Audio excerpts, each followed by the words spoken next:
42% reservation అమలు చేసినంటే నిజంగా Congress party Kamareddy declaration ప్రకారం బీసీలకు ఇచ్చినటువంటి మాట నిలబెట్టుకొని ఉంటే ఇవాళ దాదాపు 58,000 ఉద్యోగాలను బోర్డు పెట్టు 58,000 ఉద్యోగాలను మేము భర్తీ చేసినామని చెప్పి రాష్ట్ర ప్రభుత్వం చెప్తా ఉంది.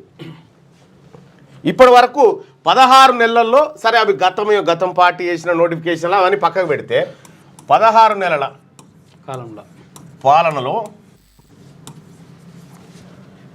58,000 ఉద్యోగాలు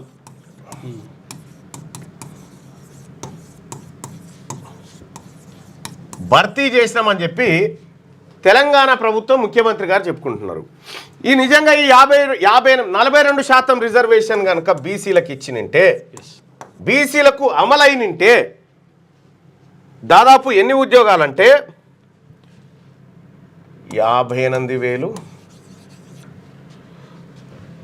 into 42/100 is equal to 24,360 ఉద్యోగాలు బీసీలకు రావాలి.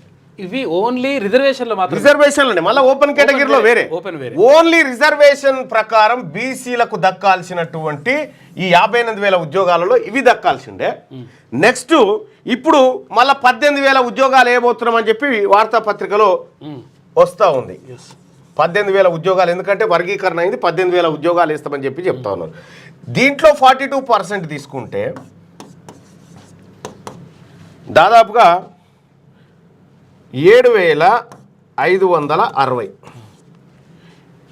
ఈ 24,360 7,560 ఇది తీసుకుంటే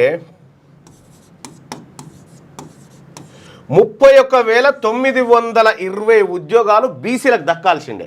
కేవలం రిజర్వేషన్లో మాత్రమే. కేవలం కాంగ్రెస్ పార్టీ తనిచ్చిన మాట నిలబెట్టుకుంటే ఇంత బీసీలకు లబ్ధి జరిగేది.